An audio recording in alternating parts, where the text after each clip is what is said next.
I'm having a little problem. It looks a little scary like this. I'm sorry. So it's gonna be a picture, if you don't mind. I'm so sorry. I don't know why it's doing that. It's very distracting. So it's gonna be a picture. Is that okay? Well, I guess we'll survive. Well, I'll take a screenshot of you. So we can refer to that.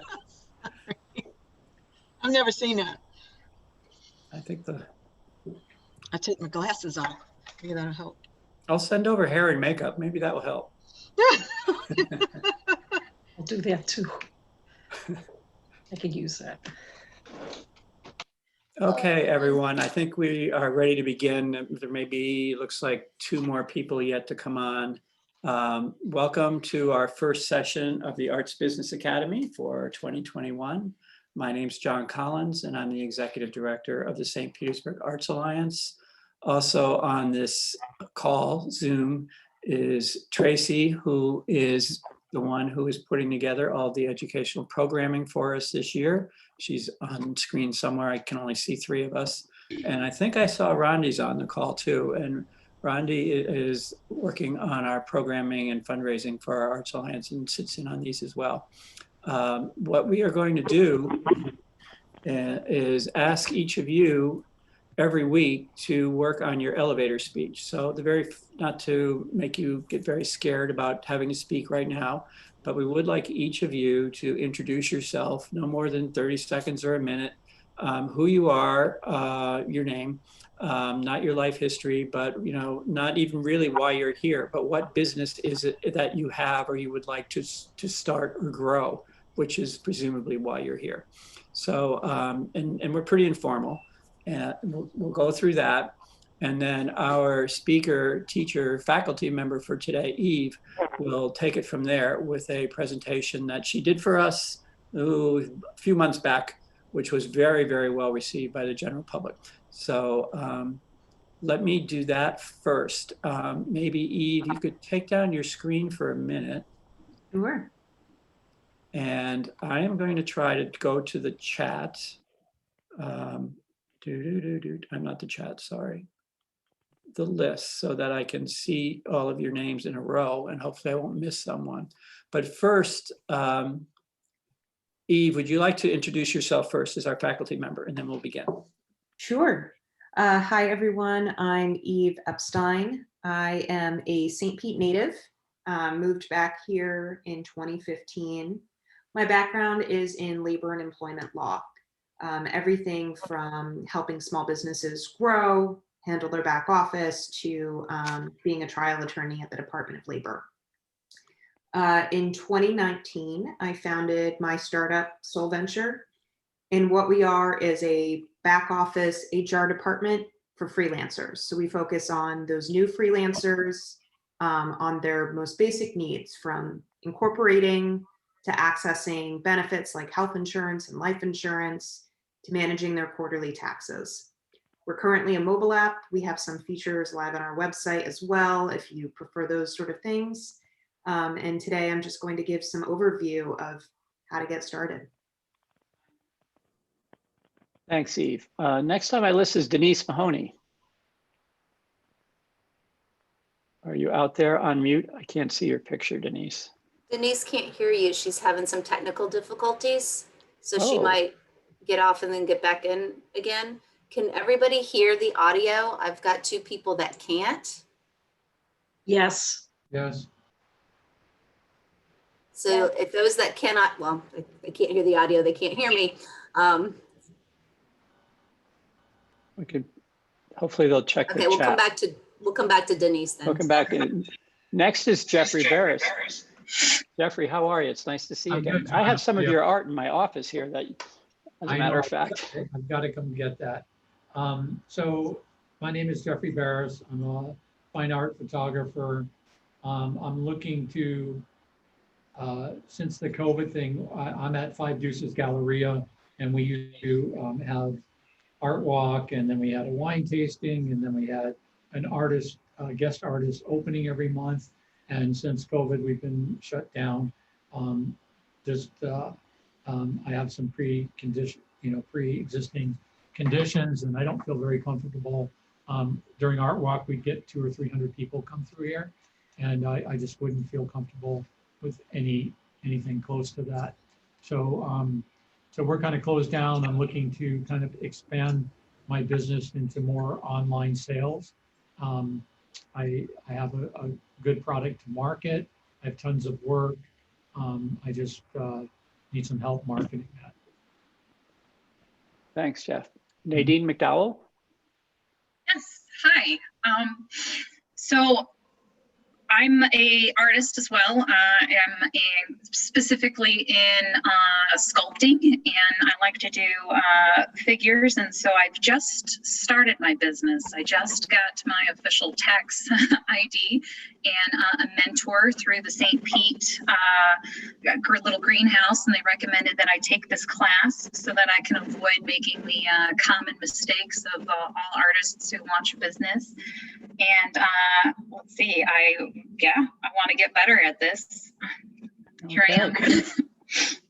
You know, you are invisible to us.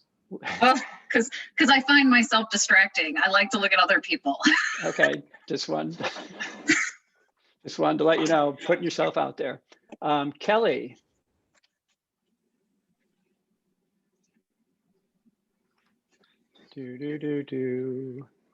Where is Kelly?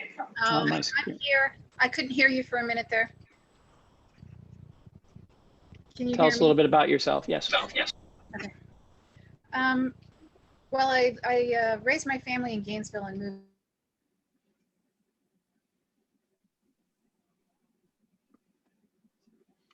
Okay. We're having some trouble hearing you, Kelly.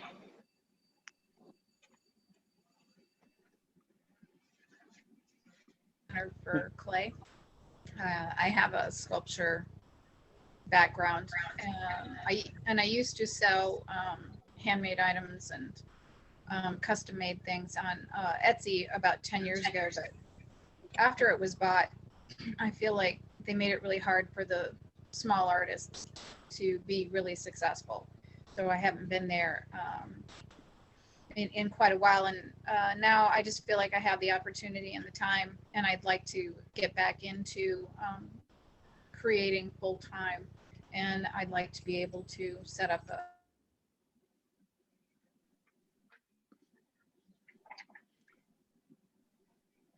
Thanks, Kelly. We kind of lost your voice in and out there, but I got most of it. Maybe Spectrum is not being kind to you today. Nadine McDowell. Hi, Again? Nadine. Did we do that you already? Am I going the wrong way? Yes, I'm so memorable. Well, see, now your face is here. Robin Crosa. Hi, I am an artist and entertainer. I'm a native of Bradenton, Florida, but I spent many years living in Atlanta, and I just recently returned back to the Gulf Coast about 3 years ago. And I recently won an emerging artists grant from the Craft Art Gallery. And then I also do entertainment. I've worked as an entertainer at the Salvador Dali Museum for their events. And I've also done entertainment with Hip Expressions Belly Dance Studio and also at the Carrollwood Cultural Center. I also do entertainment at assisted living facilities and nursing homes and stuff like that. So I do a lot of different types of creative work. And I have an arts business license, and I'm just trying to kind of find a way to put it all into an umbrella type company that kind of encompasses everything that I do, and you know, just have it kind of as an arts and entertainment company, you know. So just trying to figure out how to do that, how to do it legally, and how to do it as a business, and just that's all. That's why I'm here. Thanks, Robin. It's great to have a performing artist with us. Thank you. I think you're going to feel a little overwhelmed by all these visual artists and sculptors, but it all will apply to you as well. Thank you. And I have Amy Vo. Am I saying that right?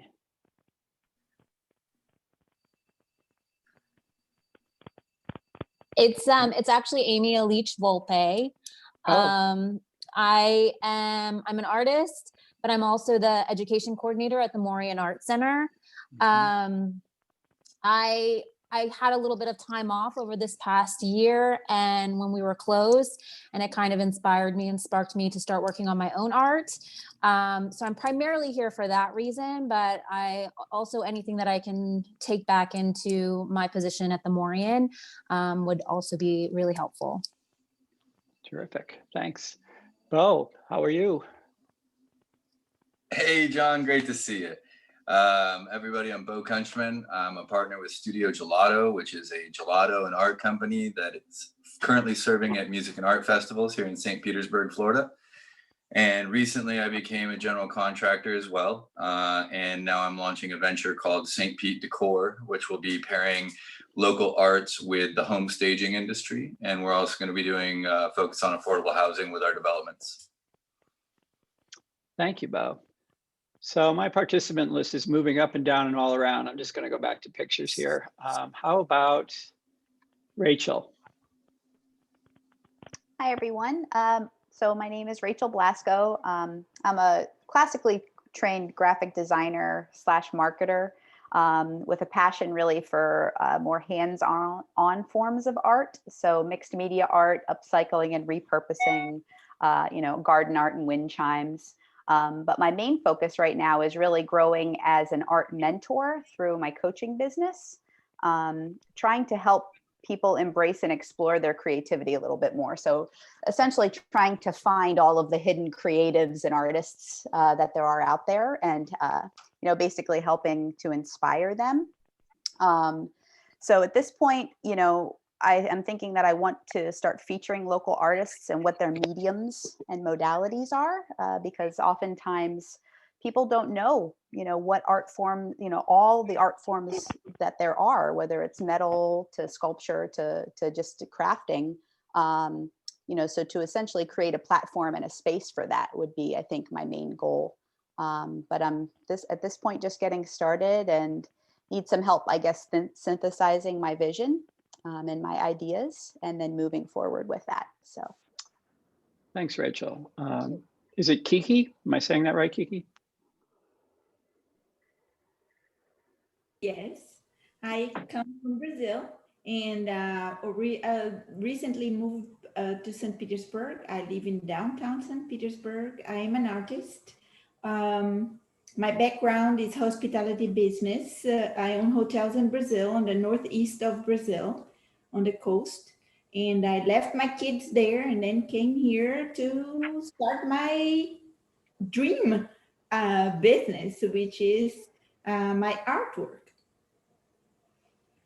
This sounds like a movie in the making. Welcome to St. Pete. Yeah, I chose specifically this place because of the art environment. Yes. And very friendly and very active, and out of all Florida, which was the state that I wanted to live, and was closer to Brazil yes. in case if I need to go back. And and I found love for the city and for the art environment. Wonderful, thank you. Right now I am working as a volunteer at the Tampa Museum of Art. Oh, wonderful. Thank you. Fran Wilson. Hello, my name is Francine Wilson, and I am a self-taught oil painter and acrylics. In a perfect situation, I would like to find some sort of representation that would sell my art for me. But in the meantime, I need to learn how to market, how to sell, how to connect with people.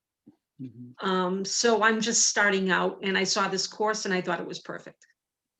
Thank you. Julia, you're on mute. There we go. Yeah, thank you. Hi, I'm Julia Masick, and I've been in Florida for 1 year, came from California and kind of retired here. I'm gonna say kind of retired.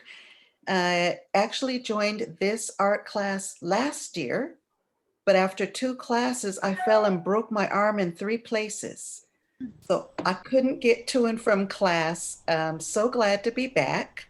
I'm a professional calligrapher and paper craft artist. And like a few of the other people mentioned earlier, I'm not quite sure how to synthesize those 2 passions into a business, or if I should. Should they stay a hobby or should it be a business? So that's where I am. Well, thank you. Glad you came back. Thank Nadine. Da, da, da, da, da, da. Oh, you're still muted, but I know what you're saying. Third time? Third time. You had something about my computer. You just keep popping up again and again. Yay. Remember that show Max Headroom, where Max would keep popping up into the screen on television? Yeah. Okay. Brandy, if I'm saying that right, or Brandy. My name's Brandy Diesel. I'm a artist located out of Clearwater. I'm primarily a printmaker, but I do a little bit of drawing and painting and sculpture. So I got a tax ID last year, and I've been selling work consistently for the past year, but I don't feel like I have the formal literature or education about the tax part and marketing to really feel confident about what I'm doing. So I'm really hoping to get out of this class to diversify my income, but also get a little more information about the not so creative parts of making this a business. I just want to expand on that and get a little more confidence so I feel like I know what the heck I'm doing and not just winging it. Yes, wonderful. Lisa Marie. You're invisible to us. There you are. Hello, everyone. My name is Lisa Marie Lehigh, and I am a writer. And what I hope to get out of this class is learning about copyright protection and learning how to ensure that your work, even if it's work for hire writing, that it's protected if you do so creatively. Thanks for mentioning that. We're going to be adding that to one of the classes for sure. Elaine Drogan. Good morning. My name is Elaine Dogan. I'm a contracted artist and I volunteer in my community with the Children's Board. I did until the COVID. My background is in drafting, and I've been applying as a business, but the reason I'm here is to increase my skills in marketing, so that I'm able to apply as a professional business. As I go along, I'm picking up good information so I can build this business and move forward, so I can offer things in my community. And also, I've been applying for things, so I'm gaining the experience. I'm gaining a lot of experience. I'm really enjoying this, and I'm just looking forward to more information as things change, so that I'm up to date. I'm learning new software, but I really need to increase my marketing skills. Thanks, Elaine. Heather Johnson. Hi, my name is Heather Johnson, or Heather J. I am the digital media tutor at SPC's Seminole campus. I'm an illustrator and a graphic designer. I'm currently doing some beer labels for a couple of breweries, and I kind of want to just get back to all-encompassing art, because I'm also a painter. And I'm kind of getting tired of being behind the computer. So I'm trying to figure out how to synthesize this all into one nice business. Thank you. It looks like you're in a recording studio. I am. I'm in the sound booth at the campus. Perfect. Isha Joseph. Hi, it's Aisha. Thank you. Oh, no worries. My name is Aisha Joseph, and I am a recent grad from Eckerd College. I graduated last May with my bachelor's in international business and political science. So not really art related, but when I was 12 years old, I started a face painting company, a children's entertainment company where I would go to birthday parties and family events and provide face painting, balloon art, and glitter tattoos. Since then, I've kind of transitioned to doing acrylic painting, handmade jewelry, crocheting and all kinds of things. And so I'm wanting, like a lot of other people have said, I'm wanting to like bring all these things together. I also do herbalism. I also do like, natural hair care products as well. So I'm wanting to just bring all of my skills together into like one product and service business. And so I'm hoping to get that out of this class. Thanks, Aisha. Rondi or Randy? Rondi works for us. So I thought maybe before I saw your face that you were our Rondi, but Rondi Dobzak, am I saying that right? Hi, can you hear me? Yes. Okay. My name is Randy. I currently reside in Palm Harbor. I'm totally new at Zoom. I'm very excited to join this class. So I studied at the university. I studied human development and family studies. And then I continued my education into management and spot therapies. And then I expanded into artwork, public art, and I would create fundraisers. I love to create abstract pieces, whether using chalk or acrylic. And I create fundraisers for nonprofits, and it's deeply fulfilling to me. So I'm taking this class to learn how to manage those funds that I do bring in. And I'd like to meet other artists. I find that artists are so interesting, and I'm very excited about this class and all the people I'm going to meet and collaborating to see how we can create a better world, not only for the outside world, but for ourselves too. Thanks, Randy. One of the things you mentioned, I was going to bring up later, but we'll segue now, is we've taught these classes in person before, and it's very new to us to be handling, so to speak, 26 people on a screen when I can only see half of you. And it's a little bit challenging. It's not very rewarding to me because I don't get to see your faces grown at my bad jokes or any of the other things that I might put out there. But these classes have been very, very interactive. So hopefully we'll get used to this and this will become interactive as well. You're going to get as much out of this as you can share with each other.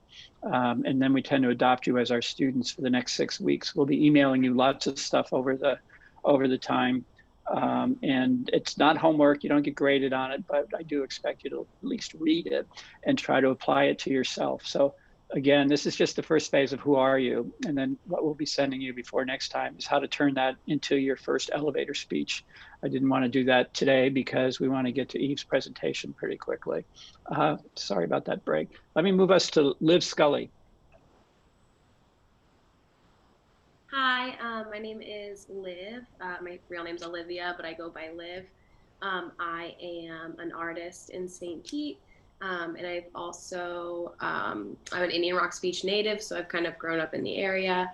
And I also work currently with Fairgrounds Projects, the new immersive art installation that's coming to the factory in St. Pete. And yeah, I've worked kind of like throughout the area. I worked with Creative Pinellas. I've actually installed some of Brandy's work, which is kind of a funny coincidence. Yeah, and then I also work with Nomad Art Bus and Spacecraft, the new traveling art project through Pinellas County. And so yeah, I'm here with Fairgrounds just to kind of pick up what I can and learn about for my own art as well. Is that your work behind you? Yes, it is. Yeah, it's flipped in the picture, so it looks like yeah. But I keep catching myself like leaning on it, and it's a self-portrait. Yes. So very nice. Thank you, Brianna. Hi, I'm Brianna. Hi. And I'm a self-taught abstract artist. I've been painting for about a year now. And really, I just want to learn how to market and how to push myself out there. And in social media, I feel like it's a little bit oversaturated with artists that want to become like self-employed and the whole entrepreneur thing.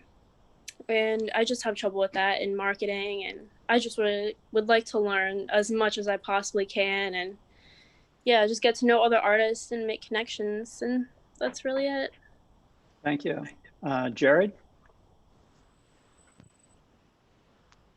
Hi, my name is Jared Wright. I do freelance art and design.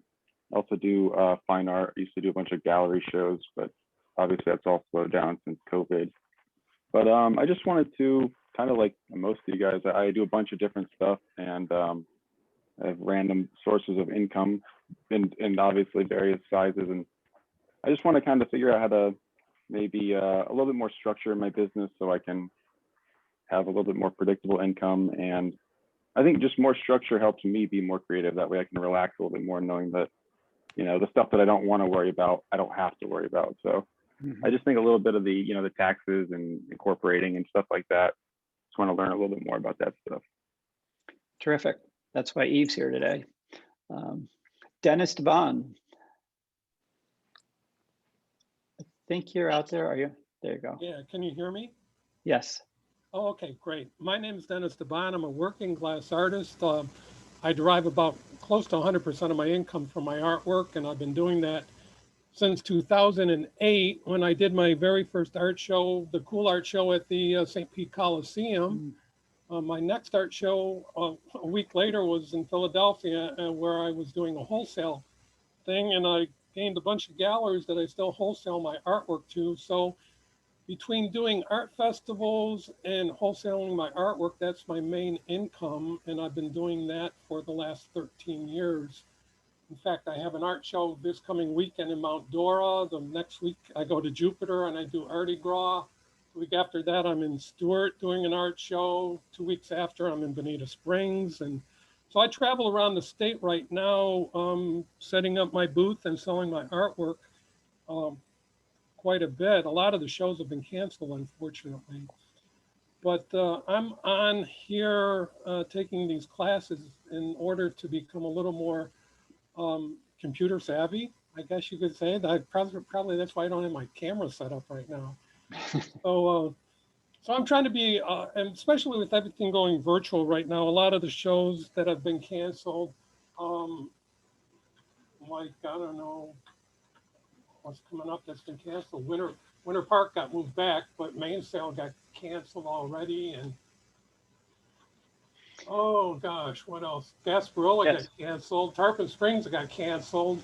So they're going virtual now, and I need to become a little bit more computer savvy in order to get into this virtual art festival world. So that's my main thing to be here. Super. Here's my website, James, I'm sorry. Thanks, Dennis. James Sulpizio, is it James or Jim? James Sulpizio, yeah, that's right. Thank you. You're up. Yeah, I recently just actually finished my first bachelor's degree from University of South Florida. I was kind of like a continuing education student. My family and I are originally from Philadelphia. We first moved to Miami, and I was in IT for a long time. And my wife was like, why don't you finish up your degree while we're here and this and that. So I was like, okay, I'll go for it.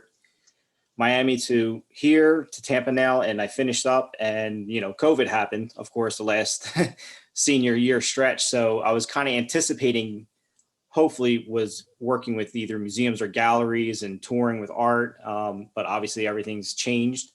So I'm taking a stab at like attempting to, you know, represent myself, maybe even come up with an artist collective or a gallery kind of thing, and just see where it goes from there, as far as like, you know, making an effort to get a exposure. So, and then, you know, the information I need is like, how do I properly set that up for myself, and tax information and everything like that. So that's why I'm really here. Thanks, James. Kim Hurt. I don't see you.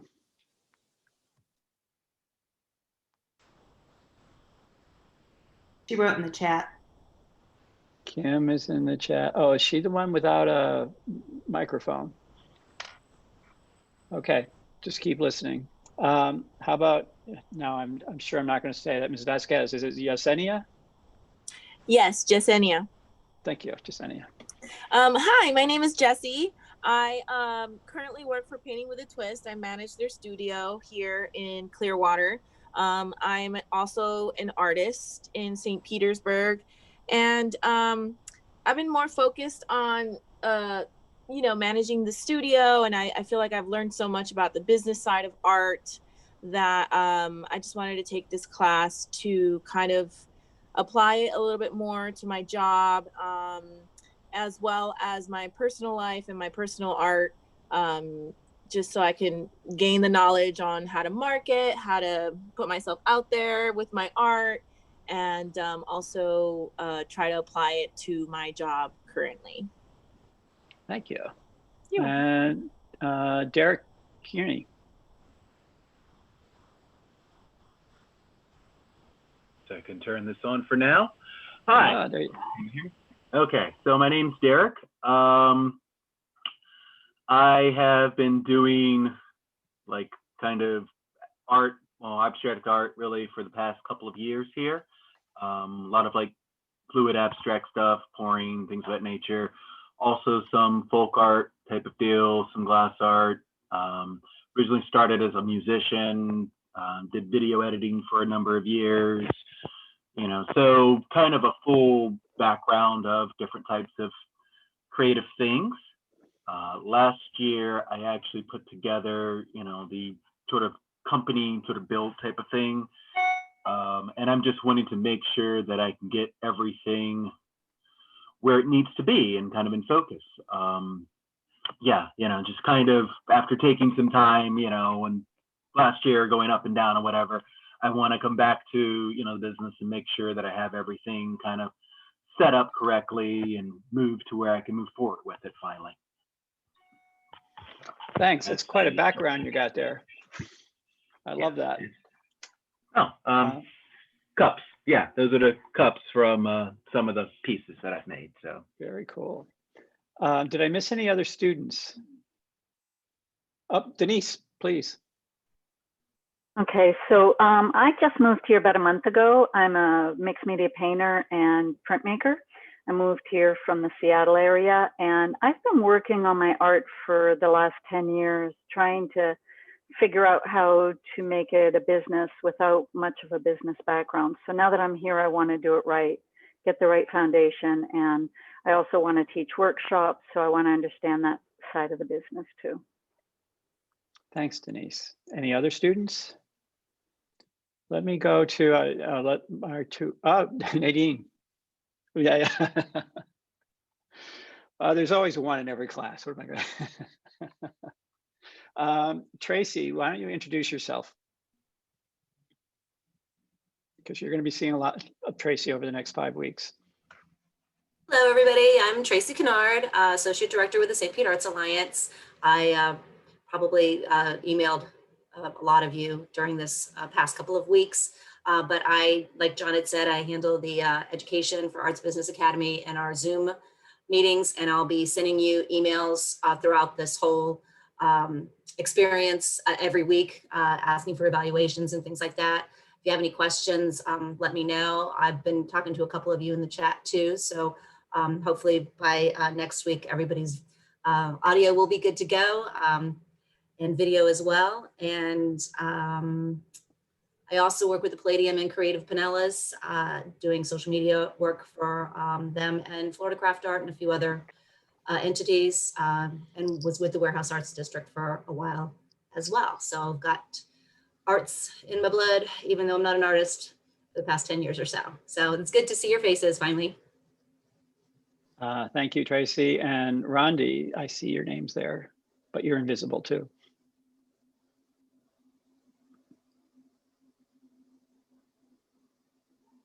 There you are. Oh, there you are. I can't see me. Hang on. We can see you. Oh, hello. I'm Rhonda Hilasu. I'm Associate Director of the Arts Alliance. I do program development, grant writing. I advocate for arts and education. And anybody who is part of an arts organization who has an education program, feel free to join us. We do advocacy, especially right now because the session is starting. So we are advocating for a number of issues with the school district directly. So we'll be doing delegation meetings and et cetera. So I'm behind the scenes. Thanks, Rondi. And Sandra, I see you're here. Or forgive me, I probably should have introduced you at the very beginning, but Sandra is not actually in charge of the St. Petersburg College Workforce Institute. I may have said that wrong, but it is with Sandra, who has put her head together with ours to create this course with St. Pete College. So we're thrilled that she's here. And Sandra, why don't you say a few words? Yeah, I just want to thank everyone for giving me the opportunity to be here. It's really inspiring to hear everyone's background. Like Tracy, I'm not an artist, but I do have two young girls who are, and I'm thrilled to hear all of the inspirational stories and to be part of this extraordinary team. So on behalf of St. Pete College, welcome. Thanks, Sandra. You're welcome. And now to our featured artist, Eve. We're in your hands. Okay, everyone. So I am obviously the least creative of this group. So like I gave you an overview of my personal background in labor and employment law. Everyone else in my family is a musician.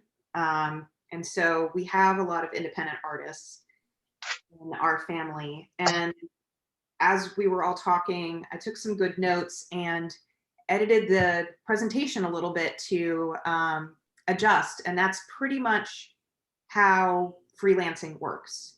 It is pivoting all the time to your audience. So I'm going to be giving you a pretty brief overview of the central things that you need to understand as a freelancer. So a number of you have been doing this a long time and you're sort of wondering if you had your taxes set up right or your business set up right. Others of you have been doing a mix of employment and working as a contractor. You're probably wanting to make sure you had contracts correctly in place, that you're owning your intellectual property. What is the difference between work for hire? So we're going to go over just understanding the difference between an employee and an independent contractor. Oftentimes you're going to have in your business opportunities where you're both. We're going to go through the basics of business formation. So the main different types of entities that you can have. Registration and licenses. Some of you are purely online. Some of you are vending. Some of you are planning on doing things at different points. Once COVID is hopefully, where more of us are vaccinated and we can start being out and about more. I'm also going to cover briefly just business insurances and taxes. I am a lawyer by background. I am not an accountant. I'm not a CPA. But one of the things that I have learned as building my company as that HR support for freelancers is most tax situations are pretty uncomplicated. And there are so many like payment processors that make this really easy. So what you're worried about is probably not as complicated as you think it is if you just set up yourself correctly in the first place. I'm going to briefly touch on, since so many of you mentioned marketing and sales, that's very connected to how you get paid and how you do taxes. So I'm just going to talk about a little of those platforms and how you can kind of differentiate, and briefly just touch on like invoicing and managing cash flow. So that's a lot to cover. I'm going to be giving a really brief overview. This is casual, so if you do have questions along the way, put them in the chat. If it fits within, I'll try to stop myself and answer. Otherwise, we'll save those at the end, okay? So jumping in, a lot of you brought up the pandemic, but in fact, you're part of the largest growing segment of the US workforce. So by 2027, more than half of the US workforce is going to be paid as a 1099, full or part-time. The vast majority of these folks are creatives. About 45% of all independent contractors fall in the creative businesses. So we're often thinking of the gig economy, and that's not really the case. Most freelancers really do fall within the businesses that you're all describing. And because of that, it's on both ends.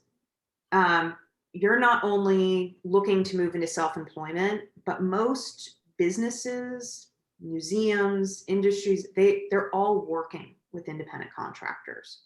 So today, 90% of companies are depending on freelancers one way or another. So whether it's you get a graphic design job, whether it's that you end up doing content marketing for someone else, that's where the companies rely on each other. And what you're going to find as a freelancer is for you to get up and running, you're probably going to be working with a lot of other freelancers. So freelancers are actually the highest utilizers of other freelancers. So whether it's that you're hiring an independent bookkeeper, or your real estate agent, or you have additional artists that you need to help, or you need an assistant, oftentimes those people are also independent contractors. So you're not only a part of the biggest trend, but how you're going to work with each other, it really matters understanding that distinction between an employee and an independent contractor. So this has been my area of specialty for a long time. I graduated from law school at the height of the Great Recession. And that's when just massively companies started to use contractors and had massive layoffs, because in order for them to keep operating, you still needed labor. But you can't just shift from one to the other. So what is the difference between an employee and an independent contractor? And for just terminology, 1099 refers to an independent contractor. An employee gets a W-2. So this test changes every once in a while, often during administration changes. I would not be surprised under the Biden administration if we're going to get some new definitions coming out, particularly regarding the gig economy. But overall, the concept has kind of stayed the same. They apply what's called an economic reality test. The two biggest factors in this are how much control you have over your work and how much opportunity you have for profit and loss. So if you are able to basically run your own business, you set what your wages are, you set the time, you set the terms, then you're operating as an independent contractor. If instead you're being hired by a business to work pretty consistent hours, work on specified projects, you're assigned work, you don't really have that control, then you're operating as an employee. And those lines can get kind of blurry.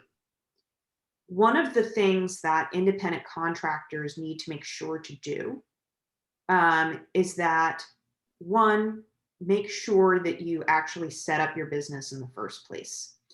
A lot of businesses are now uncomfortable selling and operating with people who don't actually have at least an LLC because they don't want to be challenged on that classification of employment. The other reason is, particularly as artists, you want to maintain ownership of your work and make that distinction between work for hire and when you're doing it as an employee. So if you are forming a relationship for the first time with a client and you want to keep ownership of your art, you want to have an independent contractor agreement, an agreement with your client about who owns that intellectual property.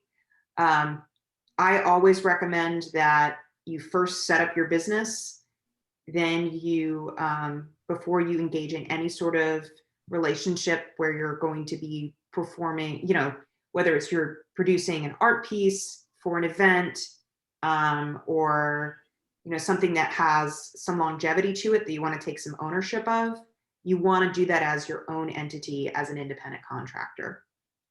So that's a really big distinction to make for those of you particularly are concerned about maintaining ownership of that work, because you want to be able to put it in your portfolio, to mention on your website, to promote yourself further.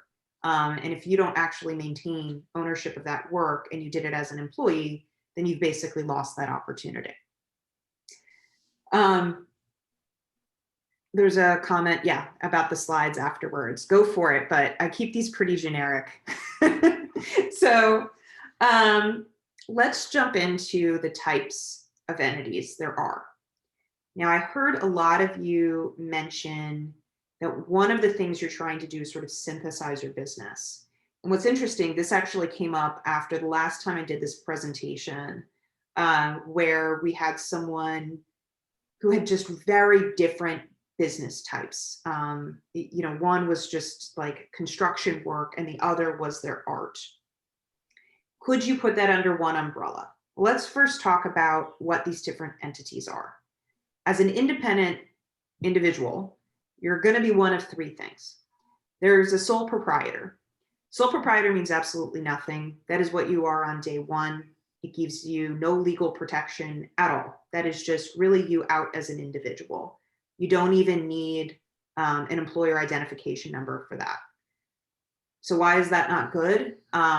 Basically, that leaves you exposed. There are two reasons why you become an entity. One is for liability purposes.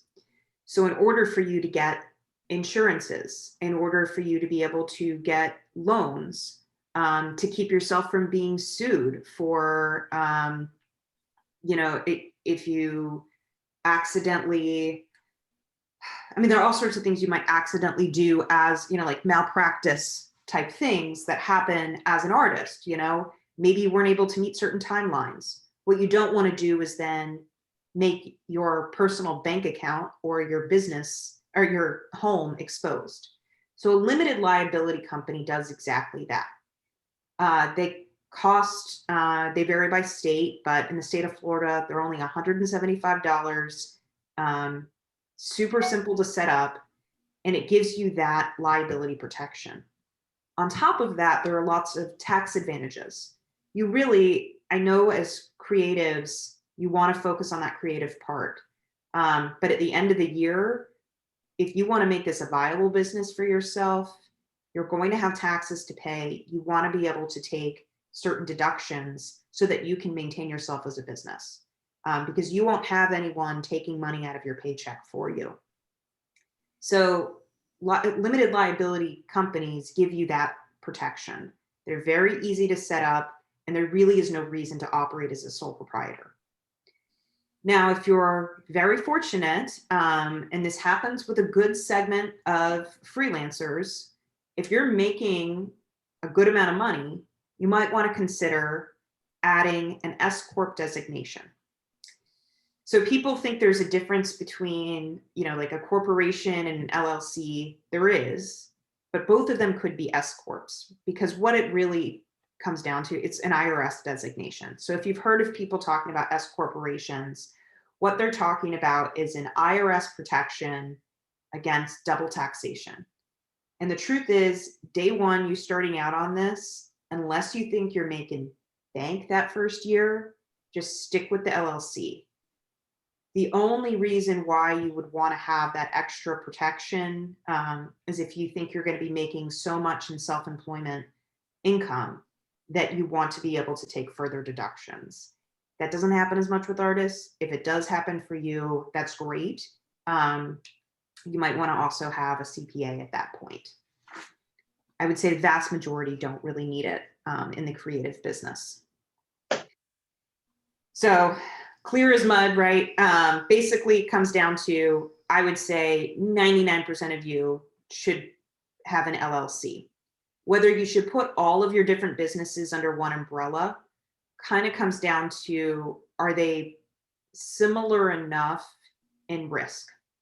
So are you going to be engaging with people on one, and so you need certain business insurances, but the other is you're just doing graphic design at home? Well, the exposure is a little different, and so the insurances can be a little different. So sometimes they don't all fit under one umbrella. For the most part, what I heard with all of you all, I think you could probably just do it under a single LLC, and you can just say, I do it for any legal purpose. But if it's really distinct, or maybe one of them you're going to have employees and the other is just going to be you, they're affordable enough that you can set up a couple of different ones. And then there's a question about, is there an amount distinction for how much you should be thinking about like an income for an S Corp. I'd say if you're making more than $100,000 a year, an S Corp makes the most sense. I think 80 is like the minimum threshold where it makes sense for you to have to do all of the extra paperwork on your taxes. But that's going to differ from each other. And I'm really talking also about Florida. In states like California, almost every independent contractor should be an S corporation, just because there are a lot more taxes there. We live in a state that doesn't have income tax. And so there really isn't as much of a need to be an S corporation if you're making a moderate income. And then in terms of timeline of when to set up your entity, I would say day one, before you start engaging in any business. What we had happen, back in March and April, when people were first filing for PPP loans, which is the payroll protection loans, if they were filing for unemployment, we had freelancers who had been freelancing for years. And by not having an entity in place, they couldn't apply for grants, they couldn't apply for loans, they couldn't even apply for unemployment. So before you do any work, just set up the business first. When I started my business, I formed it, I think 4 months before we had anything up and running, because that way I could get a bank account so I could set up my taxes properly in the first place. Before I had any customers, before I had any contracts, I would set up an LLC first. If you're going to be doing a business where there's a question here, if I sell my artwork, at home and I also give art workshops, do you need 1 or 2 LLCs? It depends how interrelated they are. So for those of you who are doing mostly courses and they're online, the risk is about the same of you just selling your work. So you could do it under one umbrella, right? But if you're actually teaching in a physical space, if you're selling your art in person in that space, there could be reasons why you want it as 2 different entities, because like I said, it kind of comes down to why you're needing insurances. So there's just more risk when you do things in person. They're different business insurances. If you're doing everything online and it's all pretty similar, you can probably lump it under one single LLC. And nothing keeps you from doing a little different. That's why you just say for any legal purpose. Now, not all of you are in St. Pete, but I just want to go through the basic steps of what you do when you're setting up your business. So in the city of St. Pete, they actually do require you to register with the city if you don't incorporate. So once again, makes no sense in my mind to be doing it that way. Because one, your business tax certificate receipt in the city, that's not going to be what gets you loans or grants, and won't really help you outside of the city for conducting business. So my recommendation would be just file your LLC on Sunbiz, and then you don't have to pay the city an extra amount of money just to register your business.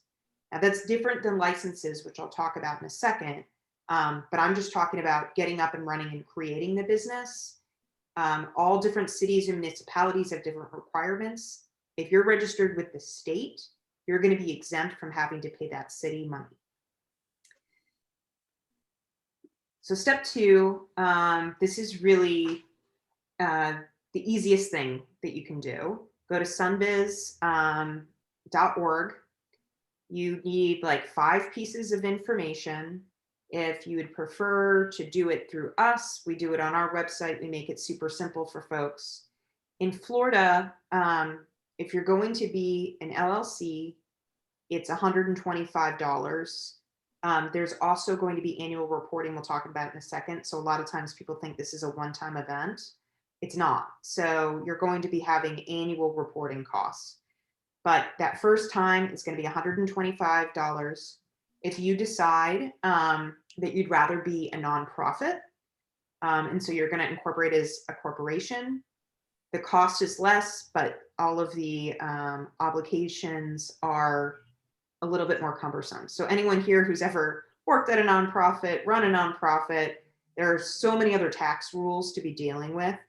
For those folks who are just selling their art, my recommendation is just stick with the simple LLC, because all you have is like a very easy annual reporting. Come tax time, it's the easiest thing. Now, on their website, they make it seem like it takes about 5 to 7 business days. I would say from personal experience, since I do this every single day, these filings, they've been pretty slow lately. So we're right now at the time when people do annual reports, so the website's slower, but I think that's happening across the country right now, that incorporations are taking, I would say, about 2 to 3 weeks to get your business registered in the first place. Still not very long, pretty simple to do. You could get it done today. You get a receipt today saying that it was done, and within a couple of weeks, you're all taken care of. So the next step is getting that employer identification number. This is the number that you're going to need in order to, every time you get your 1099 payments, for you to be able to open a bank account, for you to be able to use most payment processors, you're going to get an employer identification number.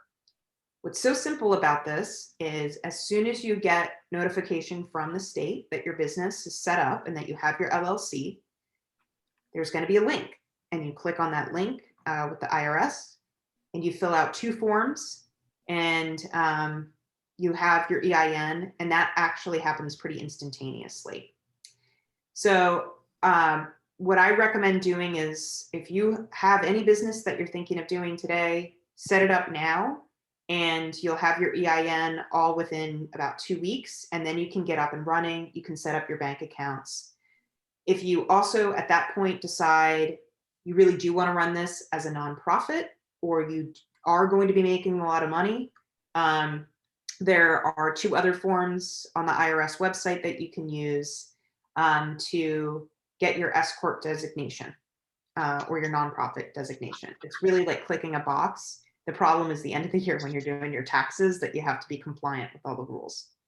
So like I said, best thing to do, just keep it simple with an LLC. So a couple questions here before we move over to the annual reporting. So is there a cost to change from a sole proprietor to an LLC? Yeah, I believe so, because it's actually like a whole new entity.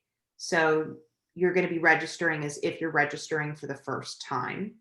And someone noted that they applied on January 6th and got it approved today. So congratulations for you on your new business.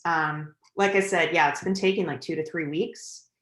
I think in a couple of months, when maybe we're a little bit further along in the pandemic and the government's up and running more properly, I would expect it to be closer to like 3 to 4 days. It's usually pretty simple. And then someone asked that they have an LLC for poetry books. Can you use the same for selling art? The answer is yes. So like I said, in terms of putting things under one umbrella, when you file for your business, you're saying that you're doing it for any lawful purpose.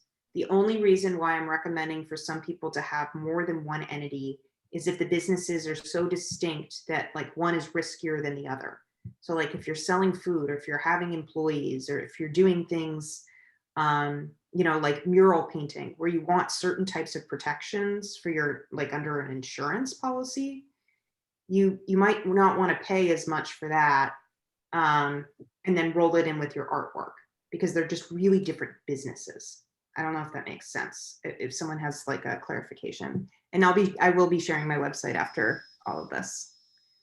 Okay, so hopping over to annual reporting. This is the thing that actually has been coming up a lot lately, just because this is the time in Florida when your annual reports are due. Often in January, it goes till a May deadline. It's as simple as the first time that you file, but just be prepared that that one time where you pay $125, that's going to actually be every year that you're paying for annual reporting fees. Still not very expensive for all the protections that you get. I think it's always worth it. But just keep in mind that This is a thing you actually need to keep track of. It's not just a one-time event. Okay. Jumping into codes and licensing. For most of you running creative businesses, especially as some of you are just going to be doing this online, there's next to nothing for you to have to comply with. However, a number of you mentioned, selling art at events. So like vending or at art galleries. There, if you start doing some of that at home and some of it in an actual space, those are a little bit different, right? So if you're as an independent contractor going to, St. Pete Art Walk, as you know, for those who have done it before, they do require you to, say what your business is, and you're going to fall under their umbrella. They probably want you to have some of your own insurances in place.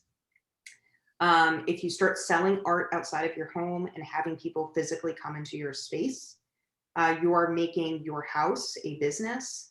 And so there are certain codes requirements for that. So if you're not allowed to do that with your home based on like your zone, then that would be a violation. So it's just keeping in mind where you're selling your art. And then for the entertainment.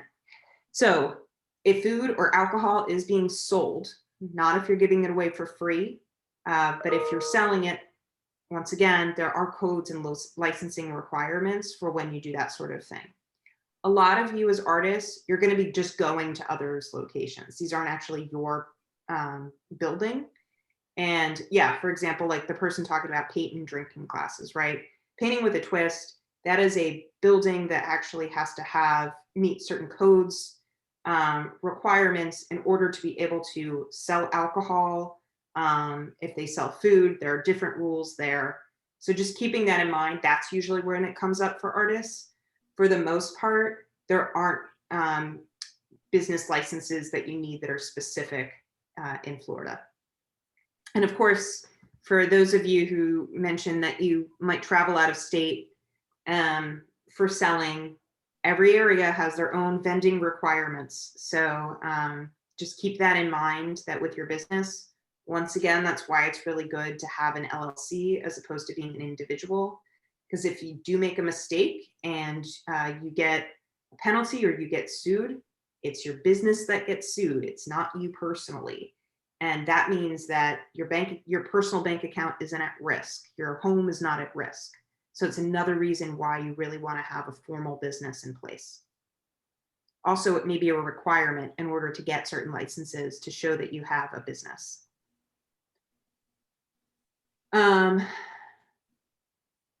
So someone asked before you file for an LLC to check for names. Okay, so when you file your LLC with a specific name, you're not going to be able to file if someone else has already taken that name. So that'll let you know. But the other is if you're trying to find out if a trademark is taken or a name is taken, I think I'll actually email with the link afterwards, but it's the patent office. It's the federal government patent office. The search feature is actually really easy to use to check if a name is taken. And it's like the name is taken or the logo is taken. You can see that.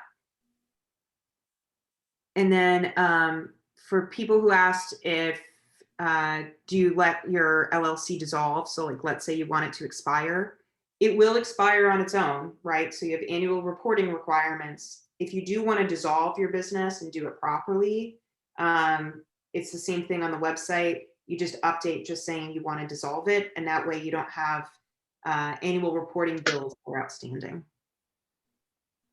Okay, so business insurances. So I just want to briefly cover, because I was mentioning a lot about why you would have a different type of LLC for different types of business. It really comes down to how likely are you going to get sued and what could you get sued for. So the most common type of insurance is called general liability insurance. This is basically if you're interacting with customers or clients on a physical property. So someone mentioned here a good insurance broker. There are a lot of different insurance brokers that are specific to certain businesses. So you want to think about two things when it comes down to what type of insurance. So general liability is the most common. The thing you're asking yourself is, what do I need to insure? Is it my art that I'm needing to insure? Is it my property? You know, why would someone sue me? The other is when to insure. Because I just told you that you're going to have to pay $125 to set up your business in the first place. And I know for a lot of folks that that's a little bit of a stretch. What happens with insurance is we sometimes get scared and we get too much insurance. So the timing for when to insure, it's really when are you going to be exposed to any potential lawsuit? When are you going to have to defend that you own your art? When is there a risk that a patron could get injured on your property? You want to get your insurance policy before that event happens, but don't overly protect yourself if you're not going to be seeing people in person for the next 6 months, right? So like I said, general liability, that's basically bodily injury. If anyone's going to be on your property, if you're going to be at an event and someone accidentally trips over a chair that you put out, that's that type of insurance. Another type is professional liability. So some of you are doing work for hire, and you might be doing very expensive works for a museum or for an exhibit that they're hiring you to do. And so, you know, there might be a risk that, you know, maybe you slander someone, you know, you're accused of slander, like in a mural, right? Now, as an artist, you have certain protections, certain, you know, free speech rights, but that doesn't keep people from suing you. Nothing keeps people from suing you. As a lawyer, I can tell you people sue for pretty much anything. So there may be certain professional liability insurances you want to have to protect yourself in the event of a lawsuit. I would say for a lot of artists, that's probably not that necessary. I think a good general liability policy is probably going to cover you well enough. So once again, don't overinsure yourself. If you have an employee, so this isn't you working with freelancers, if you decide to hire, you know, a bookkeeper or a scheduler, someone who's going to be working with you regularly, you want to have at least workers' comp insurance. That's a requirement by the state. And that protects you in the event that the employee is injured. With all of us working remotely, this means like in their home office, if they trip over their standing desk pad, they can make a workers' comp claim. So before you ever have an employee, you do need to get workers' comp coverage. For almost everything you all are doing, it's very, very inexpensive. That's why it's a state requirement, because it's sort of a given. If you have employees, you have to have that in place. I'm not even going to cover some of the other types of insurances that you need when you have employees, because I just don't think that's going to come up for you all too much. And then for people who have physical assets. So, you know, once you move out of, you know, hosting in a, you know, in a gallery and you start to have your own place and you have a, you know, a real property that you're either using to share your art, if it's a warehouse or if it's where you're having customers, to protect your physical art, you'd want to get a commercial property insurance. Because God forbid, you know, you spent forever on, you know, a couple of years on a piece and someone accidentally breaks it, you want to have an insurance policy to protect yourself. So once again, this is only really going to come up based on the types of art you do, where you're doing it, and how much you're interacting with people. So try not to overwhelm yourself that before you make these decisions. For the most part, what I'd recommend doing is set up your LLC first. And if you're not really interacting with people too much, don't bother with getting business insurances yet. Okay, so jumping into the different types of taxes. A lot of you mentioned that you either currently are selling online or you plan on selling online at some point. So Florida is one of 2 states in the US that doesn't charge sales tax on any sort of products that you have here and you're selling to somewhere else. So that's going to be changing. It's happened a couple times, as it was mentioned earlier. The state legislature is going to be in session soon, and every year there is a bill to try to propose that we have internet sales tax, because we are losing so much money in the state of Florida by not charging sales tax on products that are being sold online but are here. Everywhere else, so if you have a warehouse somewhere else, or if you're going to a trade show somewhere else, you're going to be paying, you're going to have to charge sales tax. You're going to be responsible for sales tax on wherever that location is. So all of the legal jargon, they call it the sales tax nexus, basically comes down to wherever the art is being housed or being sold, you're going to be paying that locality's sales tax. And the one exception in the state of Florida right now is if you sell it online, you're not responsible for it. In a second, I'm going to talk about payment processors, because that sales tax varies not just by state, but by locality. As we know, in Pinellas County, we have a separate local sales tax. So it's a total of 7% in the state of Florida, but then if you're selling online, it's nothing. So come down to it, get a payment processor so that you're not the one having to know all the little differences between each locality. And I would say after this upcoming session, I'd be very surprised if the state of Florida does not start charging sales tax on things sold online. We lost a lot of money. The state lost a lot of money during the pandemic when people were moving to online sales. If you donate a piece to out-of-state, so there's a question here about what if I donate a piece to an out-of-state nonprofit and then they sell it?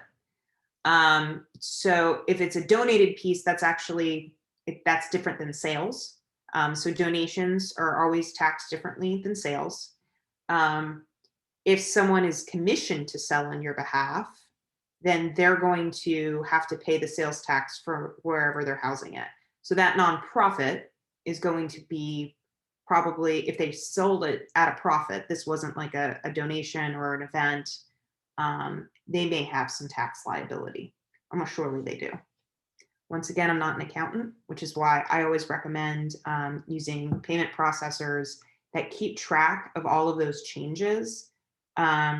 Because particularly as we move online, as we go back to travel, those rules change by town to town, county to county, state to state.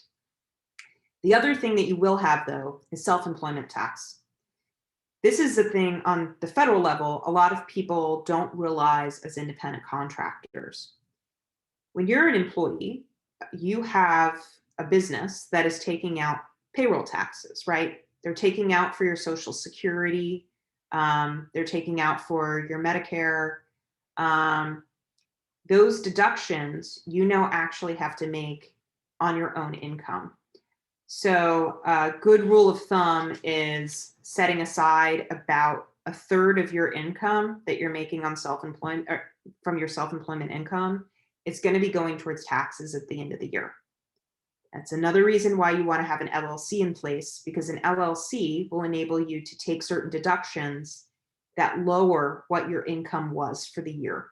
So you're paying less in taxes overall, just like a business would. But the thing to keep in mind is when you're tracking your payments, to make sure that you're aware you are going at the end of the year to have some self-employment tax liability. And if you have really high income, once again, think about having an S Corp so that you can make even more deductions.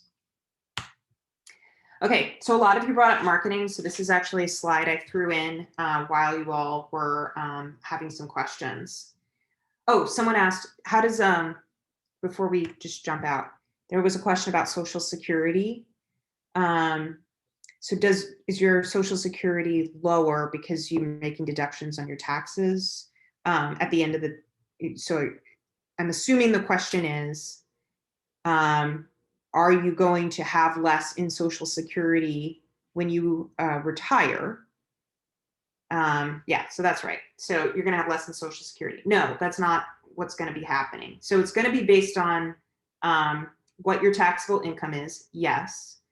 But when you're self-employed, you're both paying for your Social Security as an employer and as an employee, essentially, right? So that's what it means to be an independent contractor, is you're your own boss, you're paying for yourself. So you actually pay twice in Social Security as an employee does, because you're paying both parts of it. So no, you're at the end of everything, your Social Security is going to look about the same as if you were an employee making that level of income. Once again, I'm not an accountant, but that's the way it works. So marketing. So a lot of you brought up, how are you, let's say you guys are the ones who already have your LLC in place, you're ready to get going. How do you get yourself out there, especially in the COVID world where you're working online for the first time? So there are basically two channels that you want to think about. One are marketplaces. So you have traditional, vending, but then there are things online, right? So there was a mention of Etsy. There are lots of different platforms where people sell their art, they sell their content online.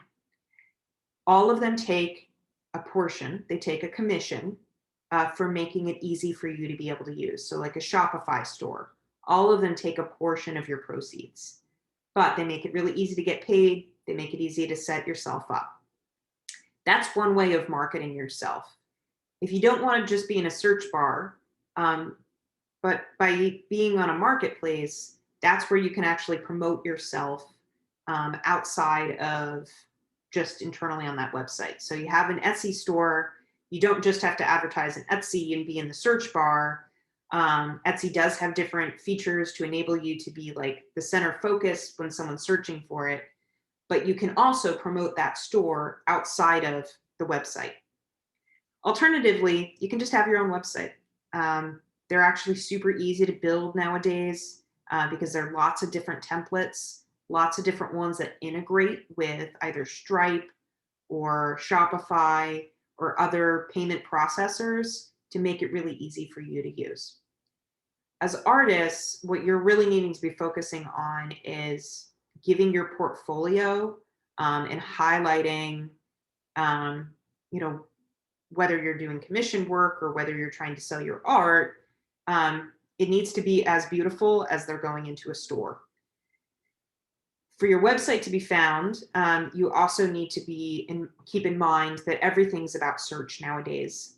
So there are search engine optimization that you can use on a website. Those marketplaces do that for you already. But if you're setting up your website for the first time, that's going to be like your old business card. That's going to be like people walking across to your store. So you want to make it really easy to find online. So it's going to come down to search terms. It's going to come down to making sure that every image you have has, metadata behind it, so that a person who's seeing impaired or a search engine is able to identify those pictures and find them. On the other end, how do you get yourself seen? How do you even get people to search for you? Everything's content nowadays. That's how you differentiate yourself. So you do webinars like this. That's how you're going to hear of me. We do a lot of content on our end. We do more blogs because obviously as a HR support and legal, almost everything's written.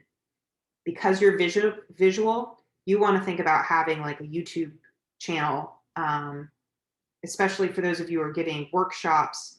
Think about being on one of those like teaching websites like Thinkific to give yourself a chance to kind of build your credibility and be seen. There's obviously social media, digital search. It's getting very expensive, that sort of advertising and differentiating yourself. when there are a lot of people competing makes it difficult. So you do want to consider that your digital spend should not be so much more than you're ever going to sell your art.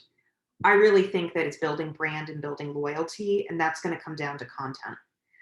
There are also podcasts. So if you want to get to a new audience that you think would want to see your work, would want to find your website, find like a niche podcast and have an interview. There are local ones, there are national ones, but it comes down to content, people finding you, people looking for you. And it also enables you to start building up an email list and having email campaigns.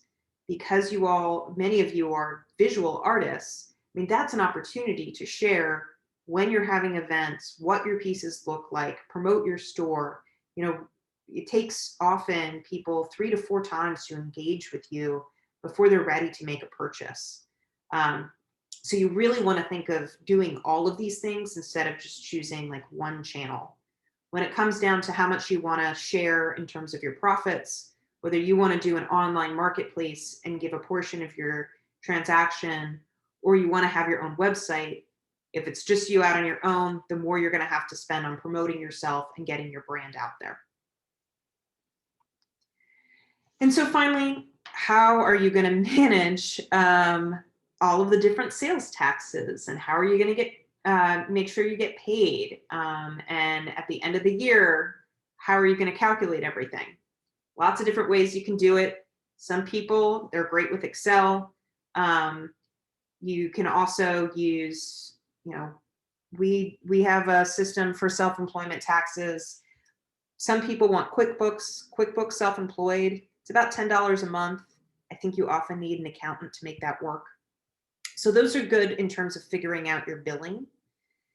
In terms of just getting paid, a Shopify link, a Square, if you're going to do more in person, Square is great for that. There's Stripe. There are just so many different invoicing options out there. The reason why I would recommend using something, someone said Square is great. Square is so easy to use. All of them take a little bit of a portion of your transaction. So just remember, each time when you're figuring out how to price your art, there's going to be a portion that's going to be taken from the marketplace or your website costs or your digital marketing costs. And then there's going to be a portion taken by the payment processor. The thing to keep in mind of just sort of the complication of tracking your taxes and tracking how you're going to get paid. Some of you, I know, just want to get paid in cash and it feels easier. If your client or your customer is paying more than $600 for your art, you're going to actually need what's called a 1099 MISC from them for when you file your taxes at the end of the year. So the easier thing to do if you're not commissioning large pieces like that, or you want to use credit card and have that option, while there are some fees associated, the payment processor is actually the one who will take care of filing what's called a 1099K. So the distinction is, do you want to manage that part yourself and not lose as much in credit card fees? Or do you want to use a bill pay processor like Square that is really going to handle the paperwork for you? The other advantage of Square or Stripe is that they can take in all of the local sales taxes and factor it for you. So all you have to do is enter the zip code of where you are or the person to whom you're selling, and they're going to take care of what that tax deduction should be.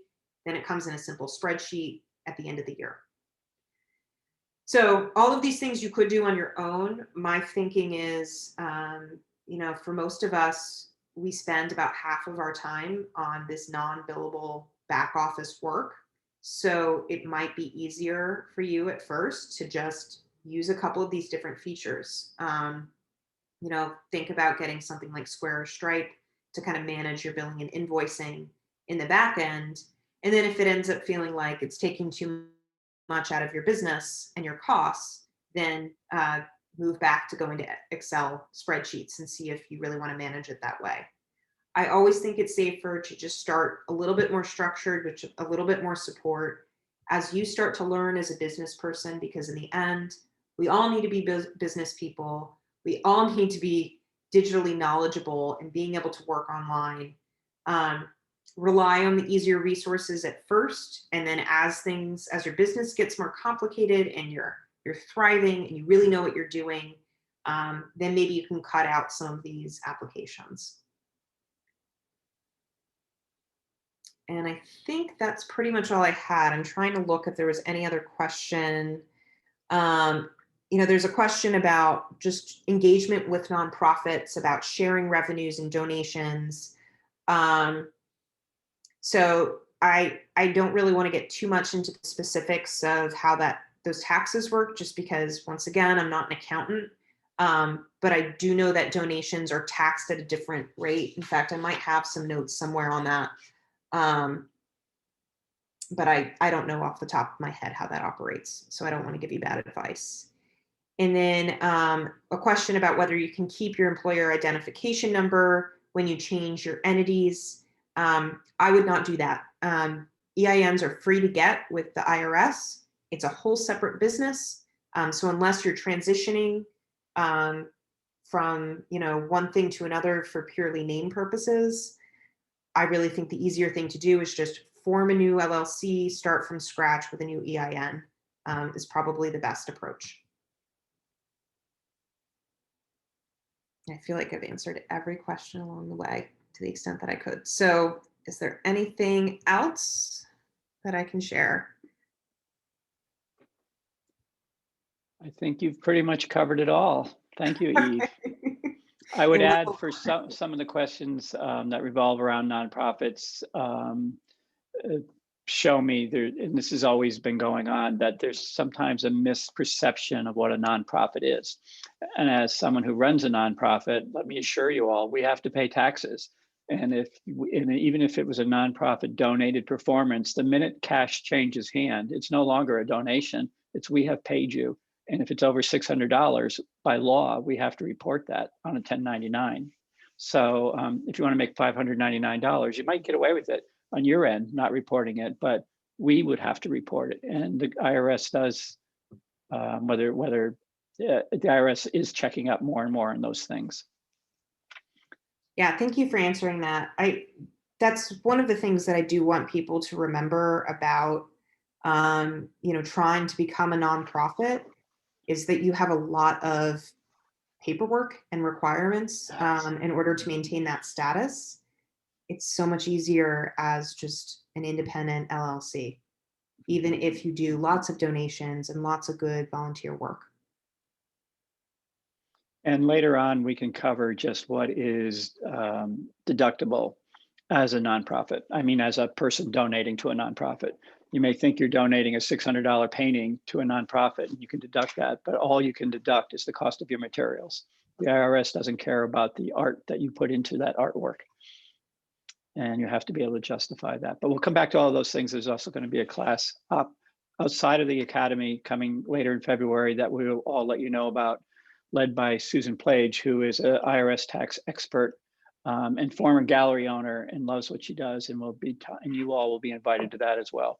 That talks a bit about that, so that you can think about it when it comes time to do your taxes.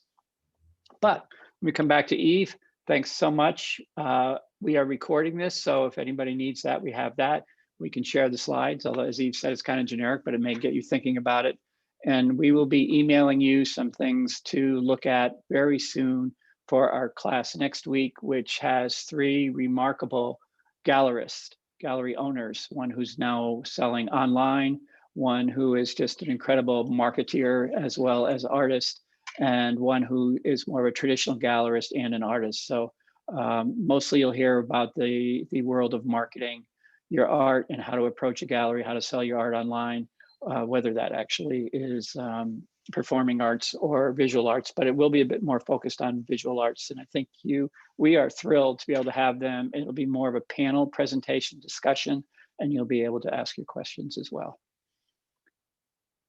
I'm flipping over to the chat. I don't really see anything else either. So we thank you all for coming. And Eve, thank you for presenting. All right. Thank you so much, everyone. Thank you. Bye-bye. Thank you. Bye. Thank you. You're welcome.